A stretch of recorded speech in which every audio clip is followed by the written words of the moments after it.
all these truths to be self-evident, that all men are created equal, that they are endowed by their Creator with certain unalienable rights, that among these are life, liberty, and the pursuit of happiness.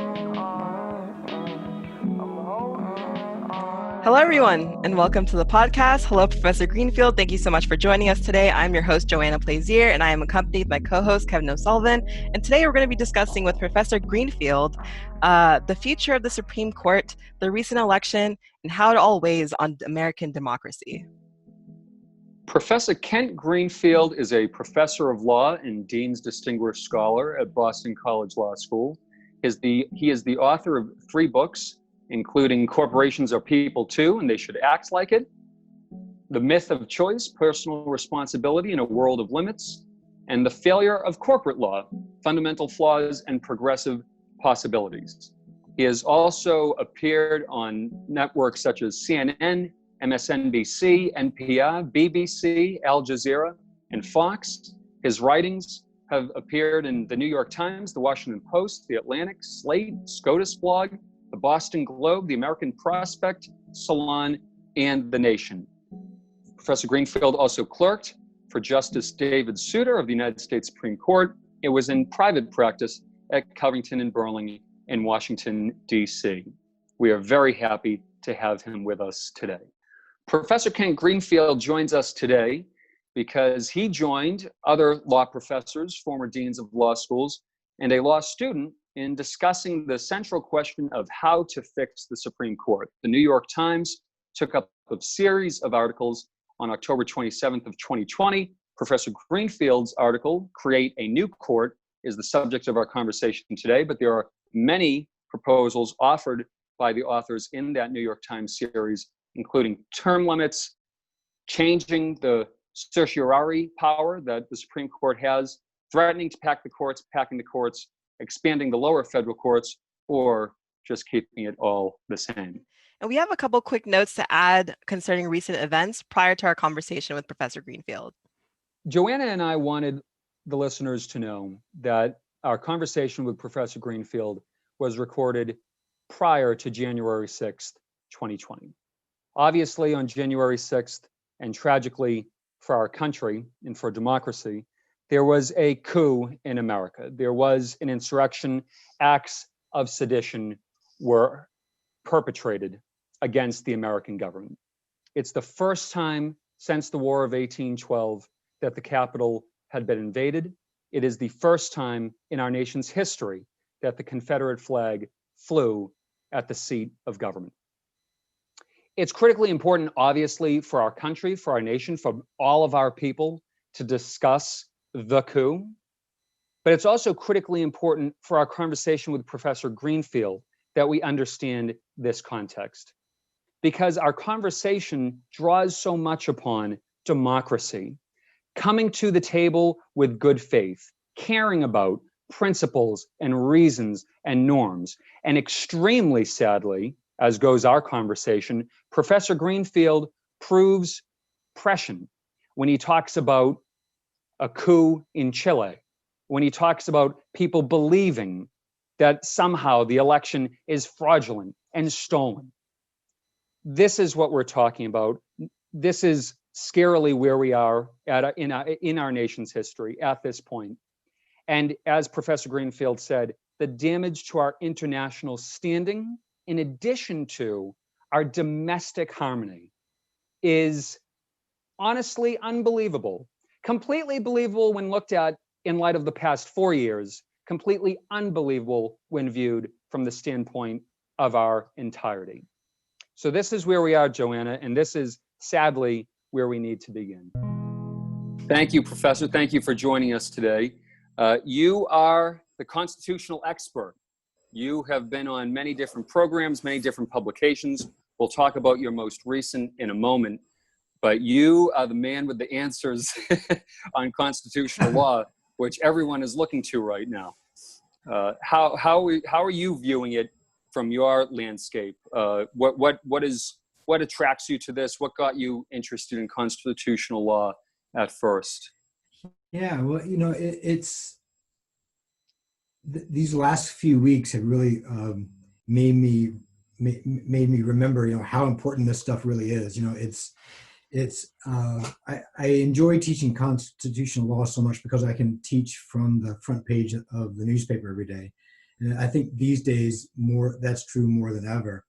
When you're talking about the presidential election or the Supreme Court confirmation or what the court is going to look like going forward, I mean, these are things that impact not just law students, but every one of us, every U.S. citizen. And these are the kinds of things that when we all go home for Thanksgiving or Christmas or Hanukkah or other holidays, it's what our family members and friends and neighbors ask us about. So what do you think about X? And the X is always, what they think law students care about. And so and that X is like the Supreme Court, or does Trump have to concede, or what about the impeachment? I mean, it's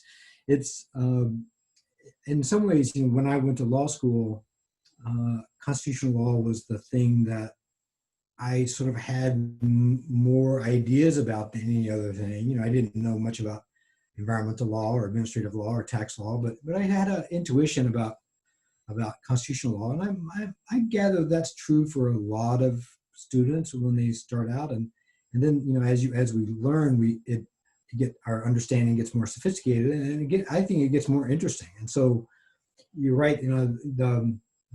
These days there's so many sort of moving parts in the constitutional conversation. I find myself learning stuff all the time, and it's one of the things that gives me real joy and meaning in my own work, because I'm a student too, and I hope to be a student for the rest of my life.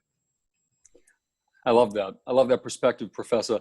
As I alluded to at the beginning, you have been on many different networks, whether it's CNN, WBUR. You've also obviously been on local news networks here in Massachusetts. You're the author of multiple works, a treatise on the Supreme Court and Supreme Court practice, The Myth of Choice, another publication. But most recently, you joined a number of other scholars and experts in the field, commentators, in addressing this question of how to fix the Supreme Court. On October 27th, 2020, the article came out with various different proposals and solutions as to how to fix that exact question. We'll get into your answer, your solution, and how you feel about the other proposals that were made. But I want to start at the beginning, and I want to take a step back for a moment, because it seems to me that how we define the problem matters a lot insofar as what we're talking about for a solution. So, straightforward, what is the problem that we're trying to address? What exactly is broken?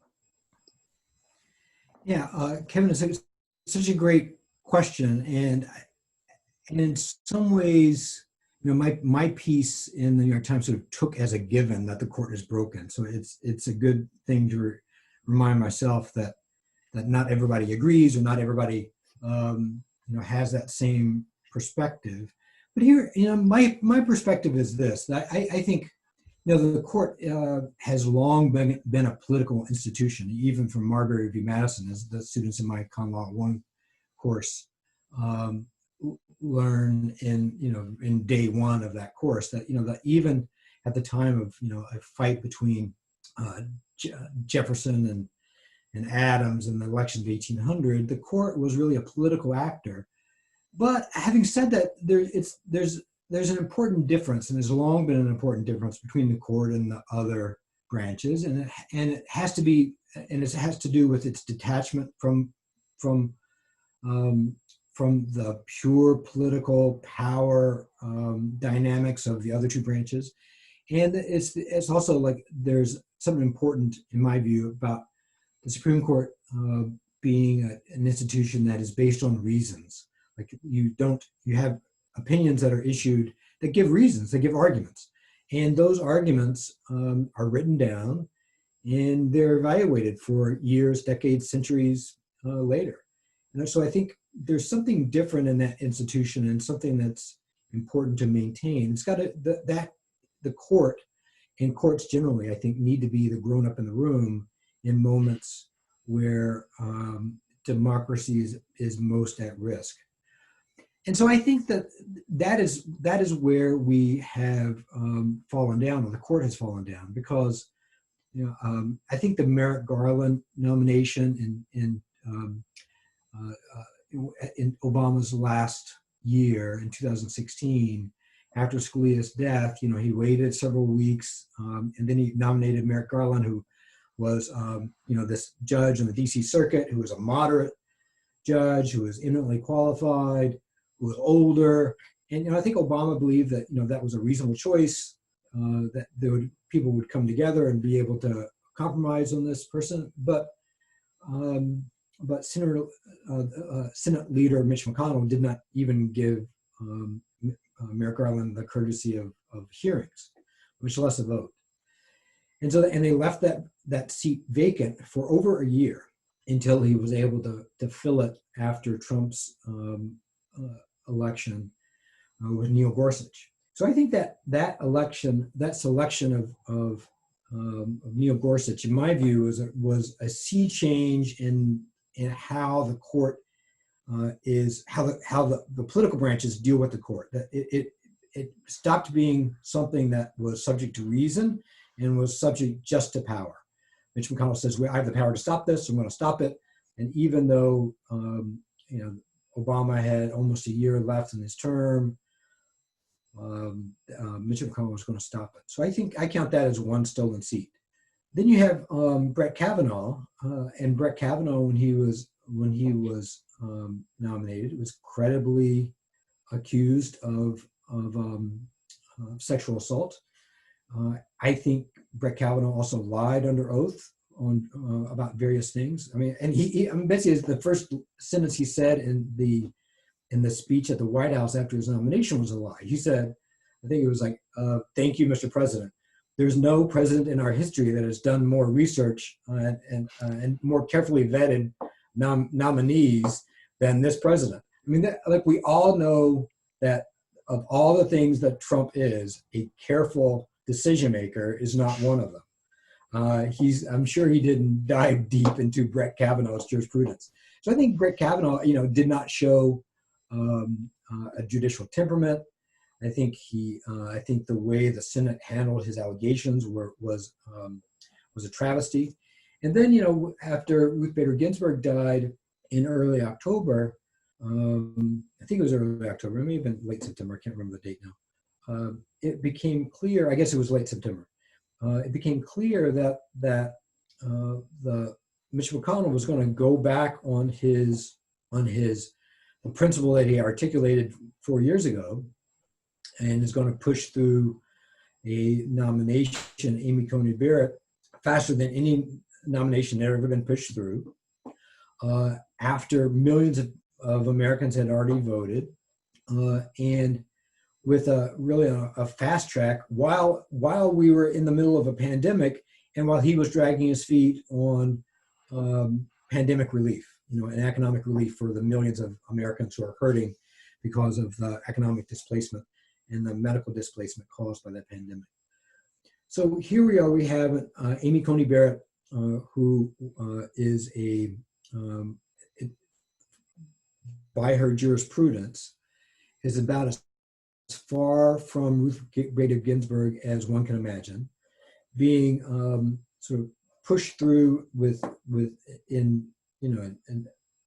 without the usual rigor, and just as a power play, right? Like there's no votes by any Democrat on her behalf, and this is just, it's just a power play. So now the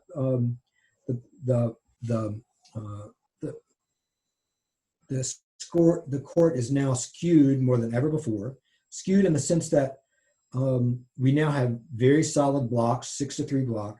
Every one of the 6 that will vote on the more conservative side were appointed by Republicans. Every one of the 3 that will vote on the more moderate or liberal side was appointed by Democrats. And so we have a clear political split like we've never had. And we've had splits in the past, but the one thing that's different about the court now is that the coalitions are very static and party-based. It used to be, Byron White was appointed by Kennedy, but he often voted with the Republicans. My old boss, David Souter, was appointed by a Republican, but often voted with the liberal bloc. So there were shifting coalitions over time, but now that's not the case. The other thing that for me illustrates the fact that the court is broken and more political and illegitimate than ever before is that 16 out of the last 20 appointments have been made by Republican presidents. 16 out of the last 20. That is not balance. That is not that is not fair. And meanwhile, the Republican Party has won the popular vote once in the last 30 years. So the court has been seized by the Republican Party, in my view, and the Republican Party has basically been a minority party for the last 30 years. The other way to think of the other way to measure this is that the last time a majority of the court was appointed by a Democratic president was 1969. So that's over 50 years of the court being dominated by Republican appointees. And again, like the Republicans have not won the popular vote. I think 6 out of the last 7 elections, I think if my count is right, have been won. The popular vote has been won by the Democrats. So I guess all this is to say that in my view, and I'm heartsick about it because I love the court. I love studying the court. I think the court is a really important institution. But I think the court is sort of heartbreakingly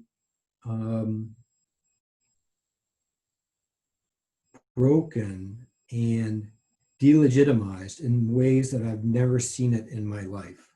And I think I'm really sort of devastated by it and saddened by it. And it's hard for me to imagine how it repairs itself in the eyes of Americans without some systemic change.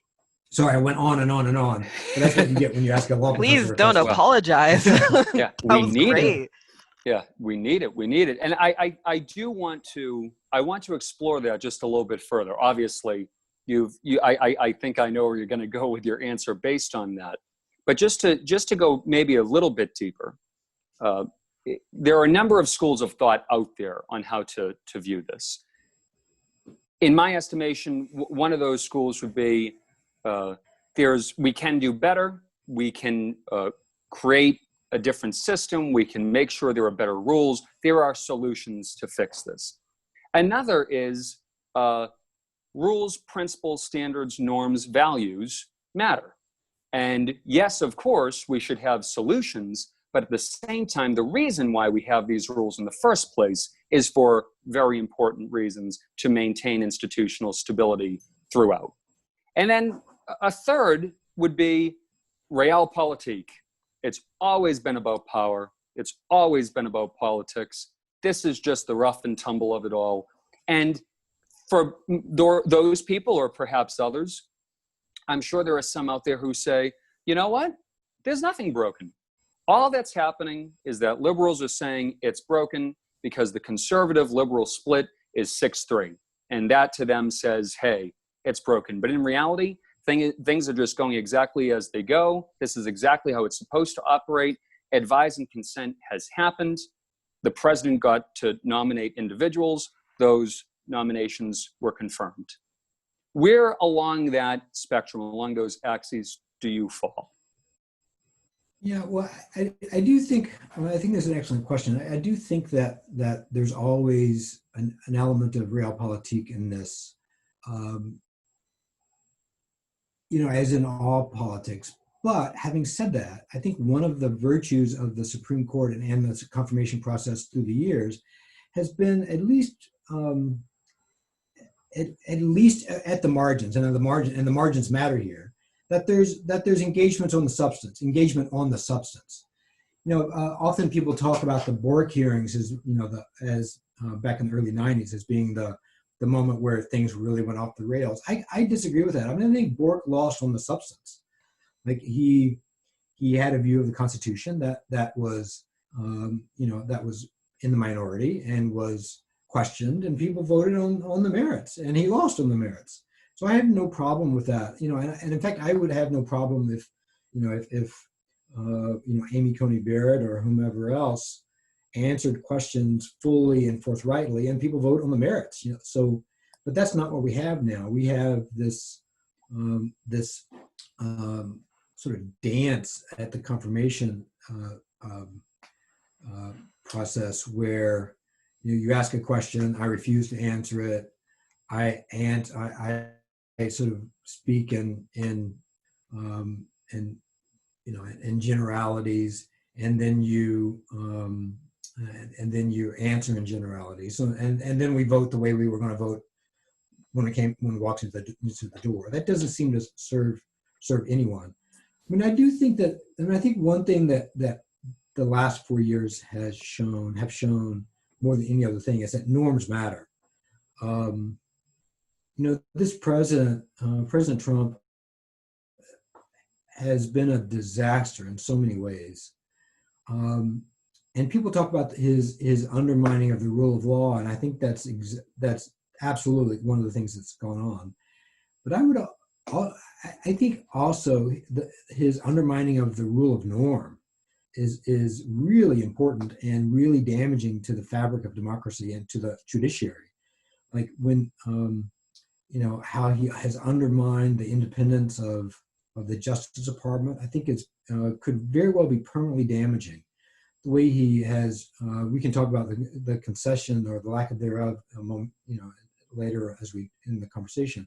But I think his behavior over the last couple of weeks, which isn't illegal, is just he's just being a petulant child, which is no different from the way he's been for 4 years. But it's the massive destruction of democratic norms, the undermining of institutions, as you call it, as you say, Kevin, I think has implications not only domestically, because there are people who will believe him now that he actually won the election, even though no informed person thinks that, but also it will damage our standing internationally. Can you imagine the Secretary of State calling, a head of state in another country that just lost a vote and saying, you should respect democratic institutions? They're going to laugh at us. This is an aside, but it might be interesting for the listeners. The year before I went to law school, I traveled through South America for a year.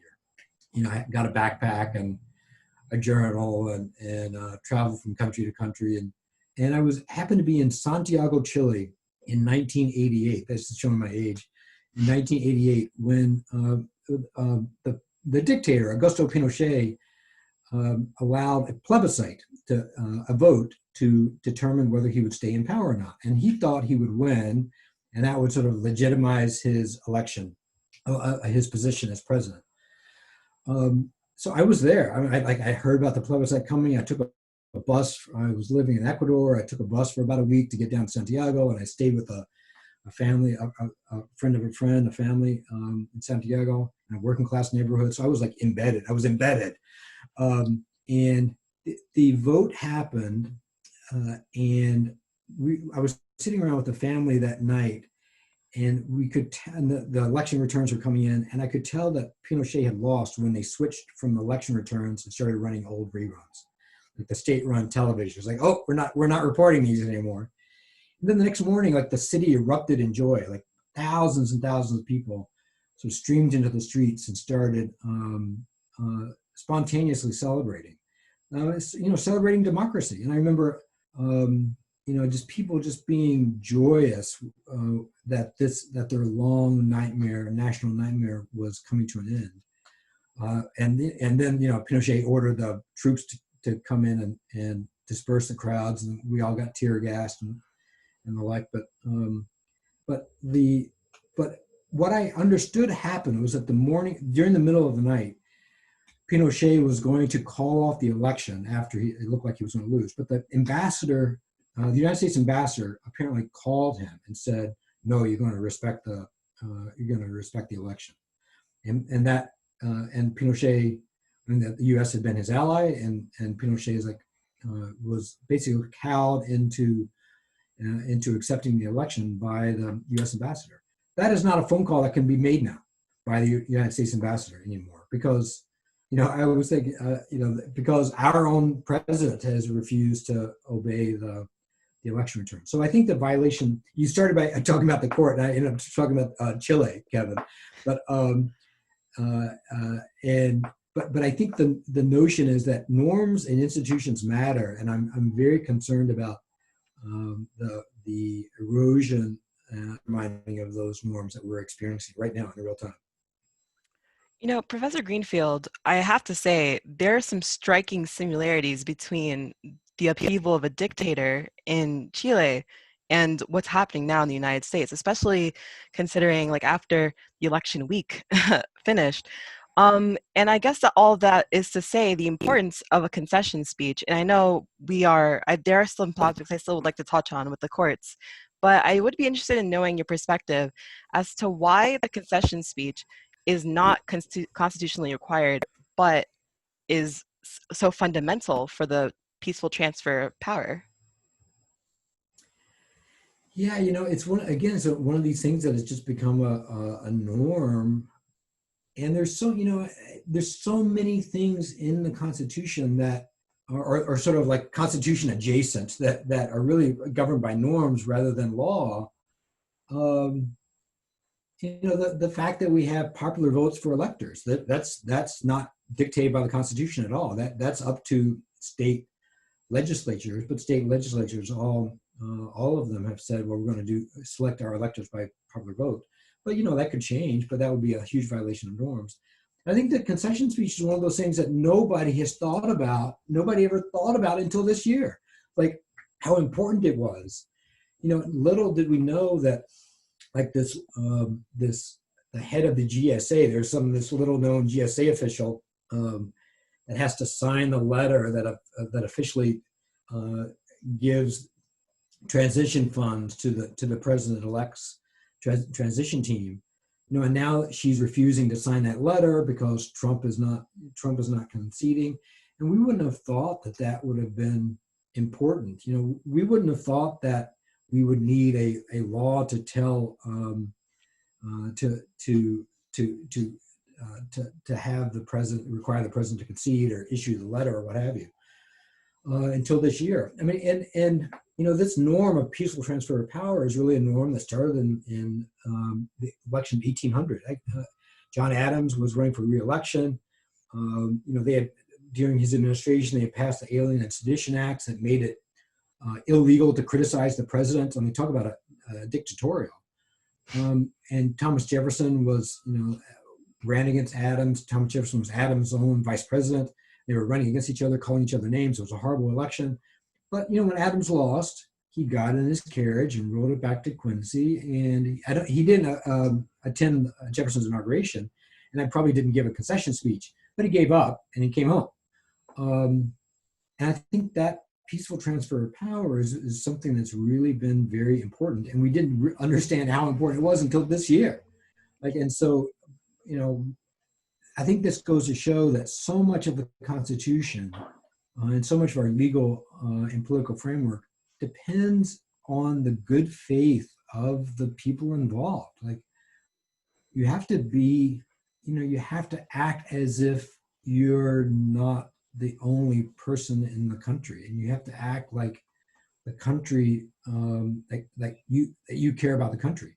And there's no law that can enforce that.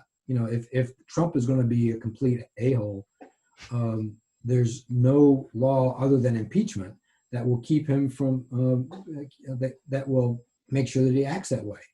Now, having said that, to the extent that he's broken the law, I mean, the absence of concession speech is not breaking the law, but to the extent that he's broken the law, he will now become subject to legal process once he leaves the office. And that, if I were him, and I can't imagine what being in his mind is like, but if I were him, I would be quite worried about my criminal liability stepping out of that office. So Joanna, I don't. Again, you asked me a question, I just sort of picked it up, but I think the concession speech itself is not that important, as it turns out, if other public officials do their jobs, like that GSA official, whose name I can't remember. Do you remember it? You know who I'm talking about? If Mitch McConnell would actually do the right thing and say, Mr. President, you lost. Let's conduct a peaceful transfer of power.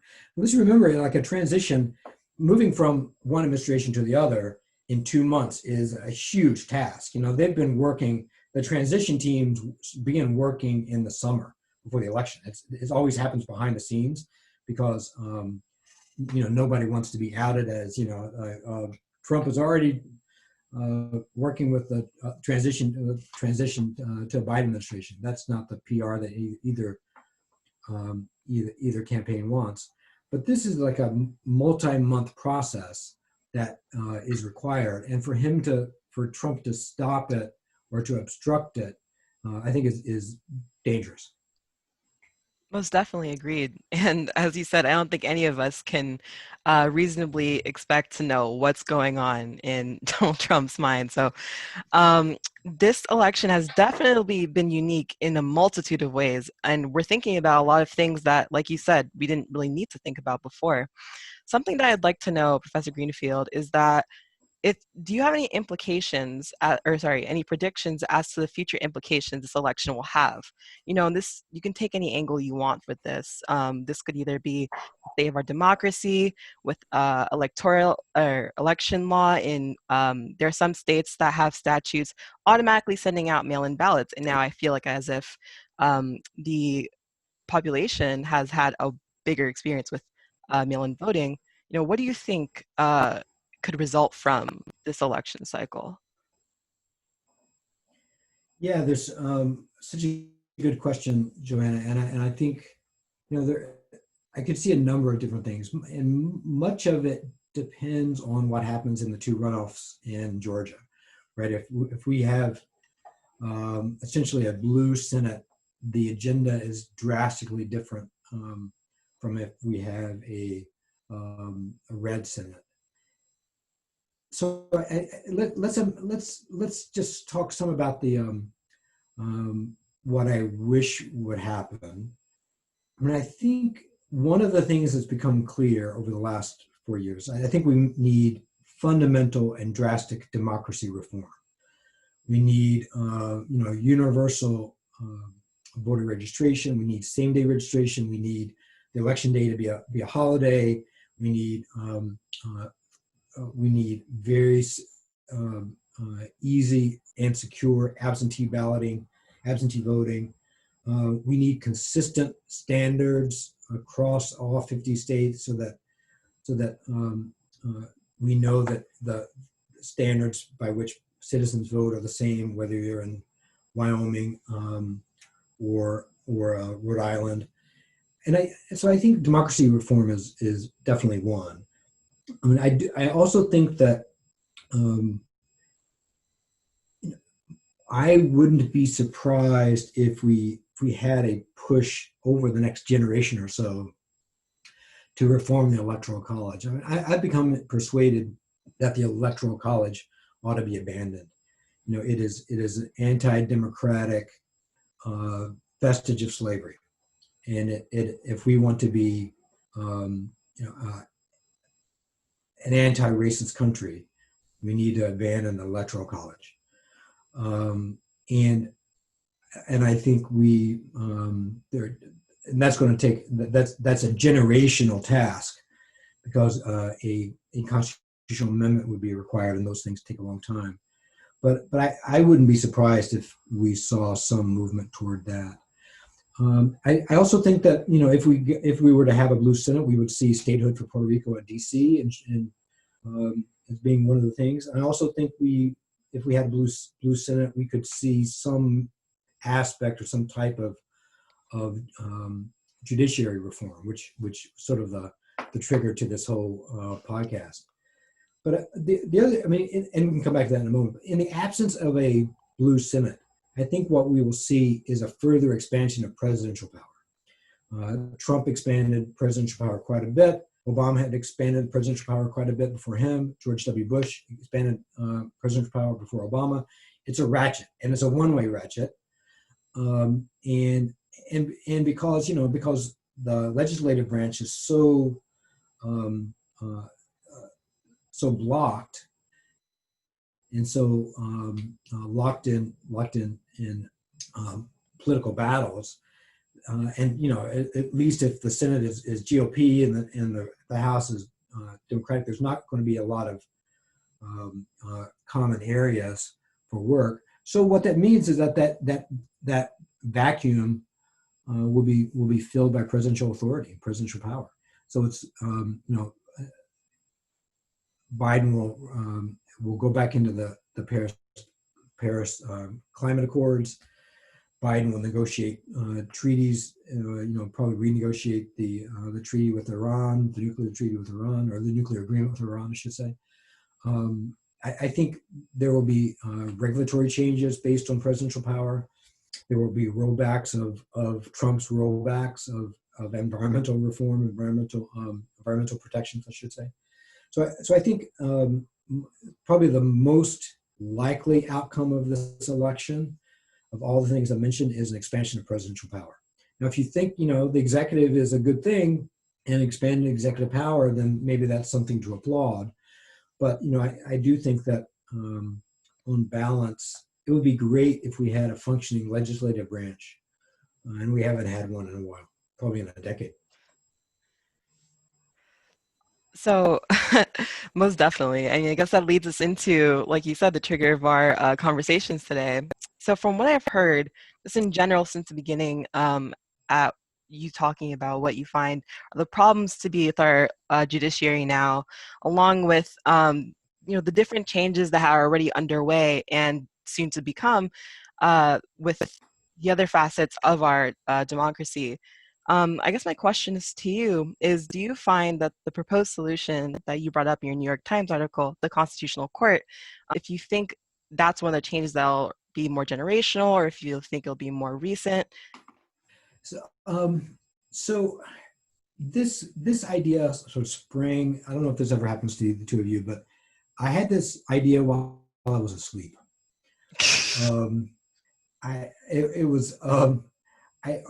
I woke, it was just after Ruth Bader Ginsburg passed away, and I was thinking about the implications, and became clear that that Trump was going to nominate somebody. So I think it was the Thursday before he nominated Amy Coney Barrett, and I woke up early in the morning, and I had and this idea had popped in my mind that what we should do is sort of take away the jurisdiction of the Supreme Court to decide constitutional cases. We're not able to take away, but sort of excise it and move it to a constitutional court with appeal rights, limited appeal rights to the Supreme Court. But I started, so I like, would that work? And I woke up, it was early one morning, and I got out my Moore's Federal Practice manuals, and I started looking through all the books, and I think this, and I started emailing a couple of my friends, my sort of judicial process nerds and Article 3 nerds, friends of mine, and would this work? Would that work? And I started getting the encouraging responses from people. Oh, I never heard that idea, but I think it would work. And and it was based on the notion that in Article 3, it says there's a Supreme Court, should be one Supreme Court, and inferior courts as the Congress may from time to time establish. And then, as we learned in Margaret v. Madison, Congress, there are limits to Congress's ability to give jurisdiction to the Supreme Court. But the Article 3 says that the appellate jurisdiction of the Supreme Court is subject to exceptions and regulations as Congress shall determine. So I started thinking, well, what if we just use that text of Article 3, and I am a textualist to a certain extent. The text matters, and say, well, let's excise, or let's sort of remove the constitutional cases from the Supreme Court while it's being, for the next 20 years or so, while it can become sort of reestablish itself as a legitimate Supreme Court, and move it to a lower court that's duly created pursuant to Article 3 to do this. And so, over a few days, I started working on this, and then I submitted it to the New York Times. And apparently there was it took them several days to figure out whether to take the op-ed, because there was a big fight within the editorial staff, whether it was like too outlandish of an idea or whether it would work or not. And I finally heard back from them, and then apparently they had received several other op-eds around the same time about different ideas. So they decided to package them all into the piece that was released the day after Amy Coney Barrett was confirmed. But yeah, I think my idea works as a matter of sort of constitutional framing and constitutional framework. It would not require a constitutional amendment. It's consistent with Article 3. It would give it's basically giving the Supreme Court a chance to reboot and to re-legitimize itself over the next decade or two, and it would sort of give the American people some reassurance that the most important questions of our day, the constitutional questions, are decided by a court that's more legitimate and less polarized. So, my idea had the court be basically be populated by judges appointed by the president, but from a list suggested by a nonpartisan commission. So you would have, you would have people across the ideological spectrum on the court, and so it's not likely to be polarized. So anyway, so that was my idea, and I think it's one of those ideas that's probably never really going to be seriously considered in the short term. Not only because it may not be that we have a blue Senate, but also it's like the court packing plan, which is much easier to understand and easier to sort of get the votes for, is probably going to be the one that the Democrats sort of rally and coalesce behind. So I don't anticipate my idea getting many adherents, but who knows? I think one of the things that I've learned in this business of being a law professor, which I love, is that ideas have their own life, and my job is to give them birth and give them some nurturing, but then they leave my care and go out into the world, and other people can take them up. And there have been times when I was working on an idea or a piece, for years and years, and then finally it gets taken up by somebody else, and that person runs with it. And, it's like these musicians who, work for 20 years to become an overnight success. You never know when an idea will develop some adherence, and I may be long gone before this idea does, just like any of my other ideas. At least that's the way I make myself feel better, when I have an idea that nobody seems to pay any attention to. It's like, it's not for, I make myself feel better by saying, it's not for this generation. It's for the future. But who knows whether that's true? It may be up to people like you to put it into place when one of you is president in 20 years. Professor Greenfield, sometimes you have these kind of ideas. You just got to let the people stew on it for a little bit. You got to let them think on it. It's not for this generation. Give them some time. They'll come around to it. And considering the disputed nature of your proposition, we of course have a couple questions. But before I throw it off to Kevin for that, I do want to say props for you for having such an eloquent early morning idea. I'll do the same thing where I'll wake up at 3 a.m. I'll think I'll make the most groundbreaking discovery, and I'll wake up and I'll say something like orange pancakes. So definitely good on you for that. Well, I'm not going to say this happens every day.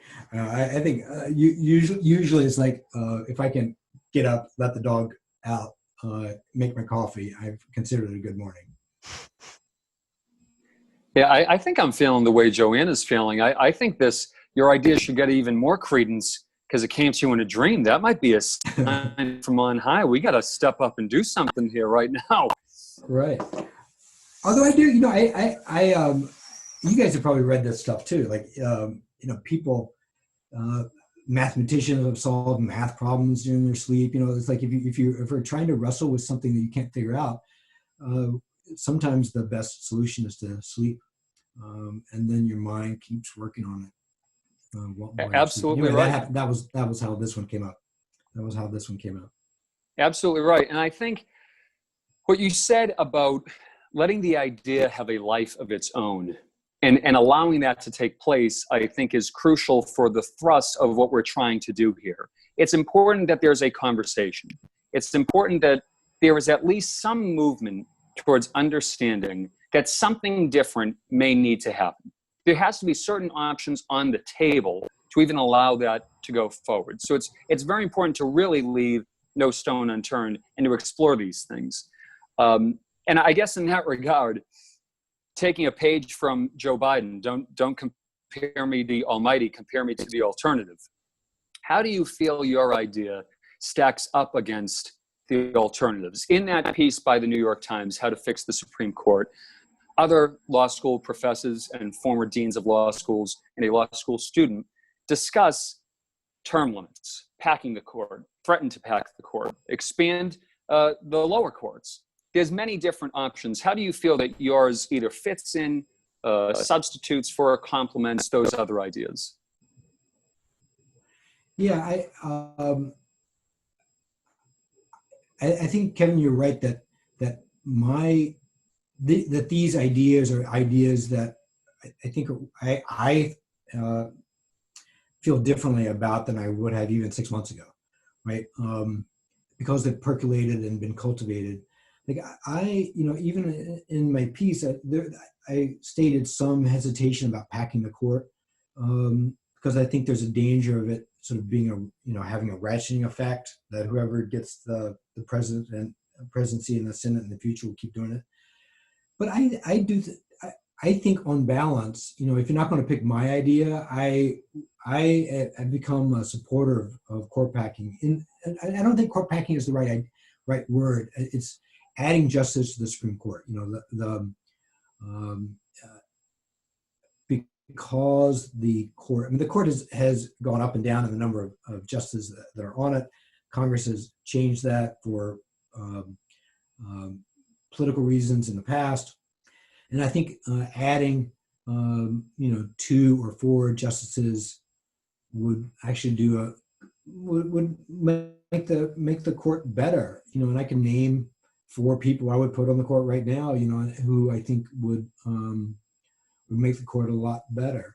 I also think the idea of packing the lower courts or adding judges to the lower courts, Leah Littman's idea in the Times, is really important. I think many of the lower courts, the courts of appeals, are understaffed by judges. There are a lot of cases that take a long time to get through the court system.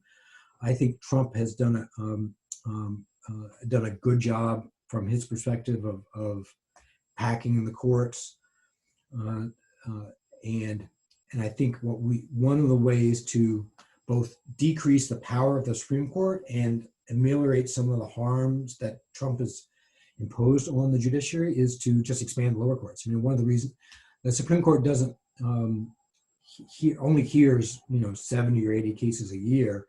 It's much more important for most Americans to have a court of appeals in their circuit, in their circuit that is fair and is legitimate and is not polarized than it is for the Supreme Court to be in that situation.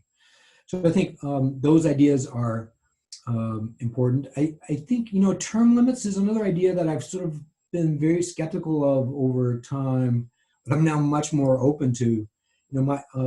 My former boss was on the court for 19 years, and I think that he always thought that that was about the right amount of time. And I can see that. Of course, I've been a professor now for 25 years, and I certainly don't want to give up my spot as a professor. So, I can see why, if you got a lifetime appointment in anything, like, you may want to just keep that job for as long as you can.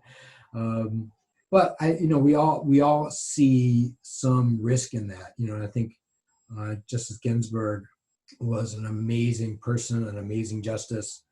But she sort of rolled the dice in a sense, and she ended up losing that bet because the things that she cared the most about are now at risk because she decided to not resign when she had the chance when Obama was president. And she took a chance, and unfortunately she lost that bet. And so term limits would ameliorate those kinds of political choices that those justices have to make. I think Joanna might join me. Kevin, I'm sorry. I was going to say, which ones of those ideas did you guys like the most?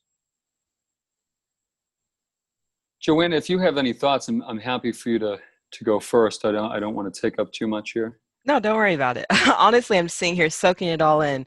And complete honesty, I feel like the solution that might be most present in our time, or most viable, I guess, considering the breakdown of what the legislature might be, would be term limits. So I agree with you, Professor Greenfield. Like, I see the pros and cons, but at the same time, if there were term limits already imposed prior to Justice Ginsburg's passing, we might be in a different situation.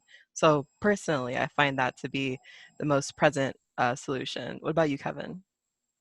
I'm actually on the same page. I think and like you said, Professor, it's never something that I really had given much thought to or would even be persuaded by, most likely, in a different time, in a different world. But given where we are, given what has happened, I am more inclined than ever towards that.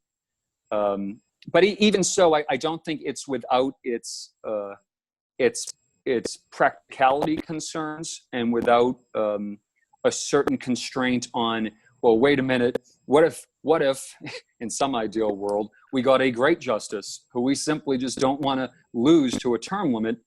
In a way, I think mandatory retirement ages then becomes interesting, but I'm very cautious about becoming an ageist method, to be honest. I think that I have some concerns there. So I think, and this is really what I wanted to get into with you, Professor. I have to say, what I was going to say was, I think maybe Joanna will join me in saying that it's kind of fun to be on this side, being able to ask the professor some Socratic method questions. It's nice to not have to be facing the cold calls ourselves. But one thing that interests me is in looking at your idea and trying to fully understand all the contours and nuances of it. You alluded to, obviously, a practicality concern. To what degree will this ever be taken up and someone will attempt to create a new court? Two possible questions that I have following from that are, is there a concern over how exactly this shifts the problems that we're facing already to just a new venue? That still all the controversy, all the problem, all the great drama of who's deciding what and how are they deciding it is then just transferred to a different court. So sure, the Supreme Court isn't dealing with these questions, but where we really care, the most important questions are now just being decided in a different venue where all of our problems persist. They're just taking place at a new address. Do you find any credence or anything to that, any authority to that? No, I think that's a fair worry, Kevin. And in some ways it turns on the method of appointment. or because if the appointment is the same kind of would lead to the same kind of polarization and static sort of voting blocks, then I think you're right. But my idea that then sort of I try to respond to that by saying that, well, I think what we should do is have staggered terms. So you sort of bring in the term limit idea. The term limits would be much shorter. My idea was to have judges on other circuits come and basically sit by designation for a period of years, staggered terms, so that each president gets a couple new appointments every term. Those appointments are selected from a slate of a bipartisan commission that is charged with coming up with a group of names from the lower courts of fair-minded jurists, that are careful and have really good reputations. So I think that there's I think the president would have to be the appointer pursuant to the appointment clause, but I think there's ways to cabin and sort of channel the president's discretion so that you create a court that has legitimacy. I mean, the other thing to say is that I didn't say before is that constitutional courts are very common around the world. You have something like 3 dozen other countries with constitutional courts of various ways: South Africa, Germany, France, and so this is it's quite common for the constitutional questions to be in a tribunal that has some expertise on those grounds. It also would let everybody sort of exhale a little bit and stop worrying so much that each new justice is going to be the death of Roe, or is going to undermine equal protection in other ways, or give the president too much power. So I think in a way it sort of allows for the sort of decompression, lets us all exhale a little bit. And the Supreme Court can still decide its statutory and regulatory cases, which are also very, very important. Just those, if the court gets that wrong, Congress can step in. But if the court gets the Constitution wrong, it's often wrong for a generation or more. I mean, it took it took over 50 years for Plessy to be overturned, for example. One final critique that I would like to get your thoughts on is the Supreme Court, by its nature, is very concerned with having the last word, with maintaining its prominence, authority, prestige. To what degree do you think the court would then react if, in fact, a constitutional court were created? To what degree would the Supreme Court react by saying, we'll start deciding things on non-constitutional grounds? We'll basically do an end around procedurally to ensure that our voice isn't going to be at all lessened or decreased. We'll just make sure it never gets to the constitutional court. Yeah. No. I think that's a worry. One way to respond is to there's a constitutional question and a political question.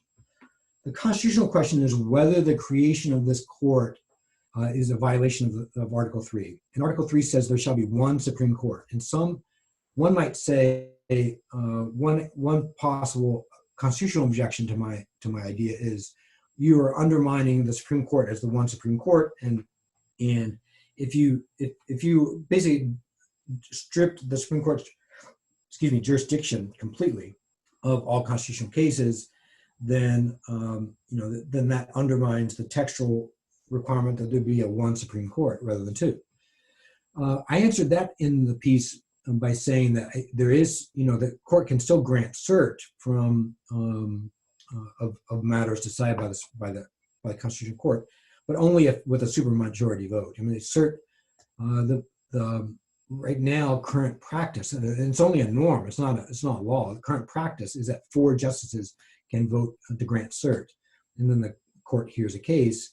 But you could adjust that statutorily and say, as I suggested, 6 or 7 out of 10, out of 9, sorry. As a law professor, I should know how many justices are on the court. That 7 out of 9, you need a vote to grant cert. Now, I think Kevin, I think the more profound question is a political one. Is there a way that the court could sort of shoehorn an objection, a political objection, into constitutional rhetoric, constitutional phraseology, and undermine the authority of a constitutional court if it were created? I think that's a real concern. The court has created new whole doctrines that didn't exist before in order to reach the outcome it wants. Like, I'm thinking about Shelby County, where it struck down a portion of the Voting Rights Act by talking about equal sovereignty of the various states, which is a doctrine that had not existed until that case. And so you could imagine a court coming up with an extra constitutional reason, but cloaking it in constitutional rhetoric. And there's nothing we can do about that, right? It's sort of like, well, before I say the analogy, let me say what I want to say is that we can't not push ideas because we think people will respond to it illegally.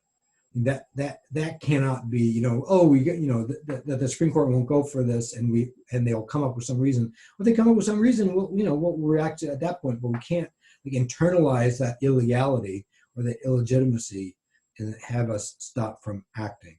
And I think, that's sort of a broader point and something that maybe we should close on, because I think that's a broader point for law professors, for law students, and others, especially in this time when the reason for and basis for cynicism is so great. And we look around ourselves, look around the world, look around the law school, look around the legal academy, look around the judiciary, and see politics cloaked as law. And we know that there's differences. And I think it's a failure to equate the two. I think principle and reason matters and should matter, even if it doesn't in the moment. And we should aspire to care about ideas. We should aspire to care about principles. We should, aspire to care about giving reasons for and rationales for what we believe. And we should not internalize the cynicism. I mean, I think it's important as lawyers to know enough about who we're trying to persuade in order to speak in a way that will matter to them. But I think as lawyers and legal scholars and law students and political activists, I think we cannot be limited by assuming that it's all just power. It is somewhat power, but it's also reason and principle. And so, and I think that matters. And we should act as if it matters.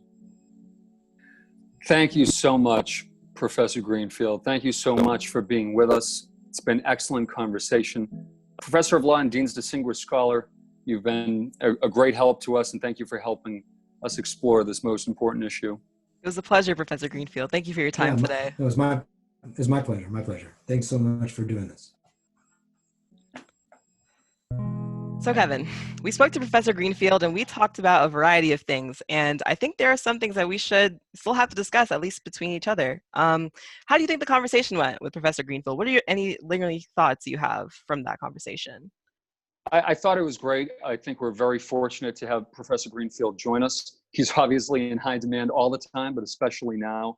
I think the biggest thing for me was what Professor Greenfield said at the beginning, that truly the real solution to any of the problems that we discussed today is this acting in good faith, is this commitment to belief in and acting on principles and reasons, and that putting country before self, country before person, is necessary to well-functioning and a good system.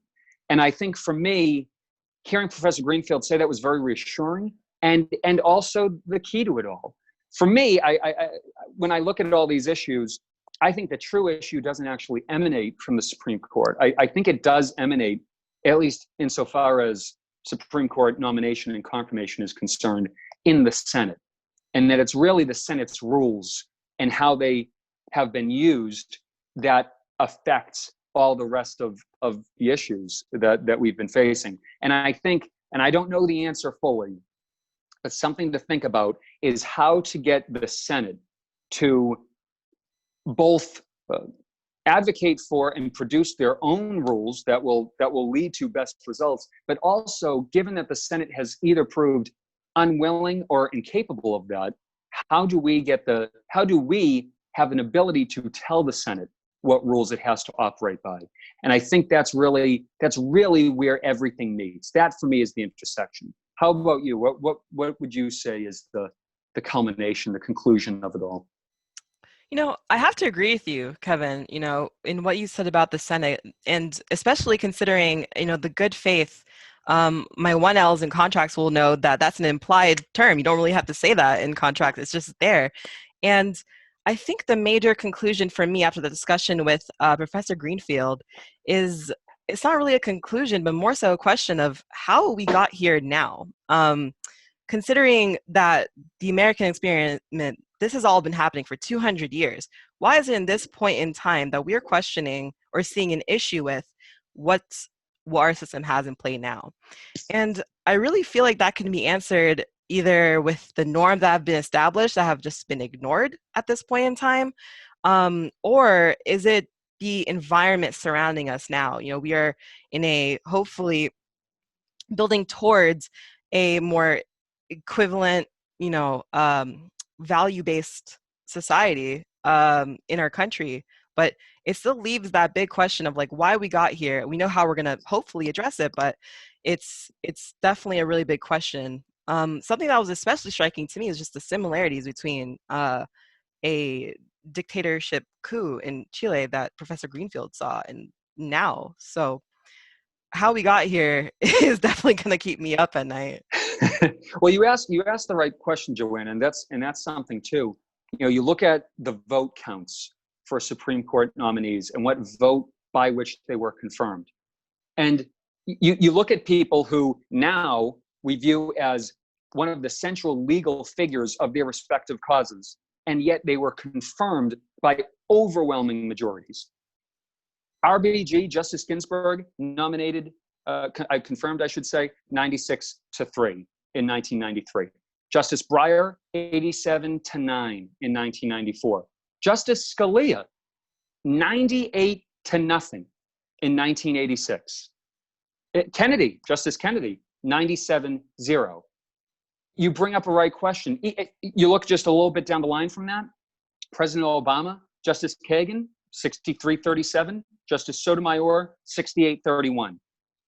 Why was that an opportunity, a possibility, not too long ago? And no doubt, it's not as if it only points in one direction. At the beginning of our country, there were more contentious votes in terms of pure numbers. Certainly, Justice Alito was confirmed 58-42, Justice Thomas 52-48. There's been close, tight, contentious vote counts. However, we were a far cry from those overwhelming majorities. And you ask this question, why now? What is it about now? And that's where I think here again, what we're looking at with the Supreme Court is endemic to the whole system. The divide, and this is the answer that Professor Greenfield said, and you just alluded to, norms. There's something to be said beyond the law, beyond what we can codify in a rule, beyond what we can promulgate in legislation. There's something to just norms. This is how we do it because this is how we do it because there's values and principles behind a thought, a certain practice, a standard. And to me, I think that's where we need to reclaim. It's the most difficult thing to do, It's the hardest way to go about it, but that is also where the truth lies and where the path lies. There have to be other options too. That's why this New York Times article exists, right? That's the hardest way to do it. There has to be other avenues, and we have to pursue as many of them as we can. But all options have to be on the table. All points of the conversation have to be brought up. We have to have the most comprehensive approach that we could possibly have to solving this. So here's one step in that direction. You know, it's true. The New York Times. Those are some good articles for all listeners, for those who are interested. Great place to start, but we have to begin as an American public to have these conversations. So happy to be a part of it. And as always, happy to be a part of it with you, Joanna. We're just getting started. You too, Kevin. It was definitely a pleasure to speak with you today. We'd also like to let members of the BC Law community know that our very own Kent Greenfield will be a part of a panel featuring Leah Littman of University of Michigan Law School and Aaron Tang of the UC Davis School of Law, who are both contributors to the op-ed article we discussed earlier in our conversation. They'll be on a panel on Wednesday, January 27th at 12, discussing the reinvigoration of American democracy through court reform. So they'll be discussing a lot of the topics that we touched on in our conversation with Professor Greenfield, along with the topics they touched on in their op-ed article. So we hope you can tune in. Thank you to all our listeners. Thank you for listening to Just Law. We have many more interviews ahead, and this is exactly what we're trying to do. Trying to be a part of the solution, trying to get the conversation started. So thank you very much, and we'll see you here back again very soon. Thank you. They are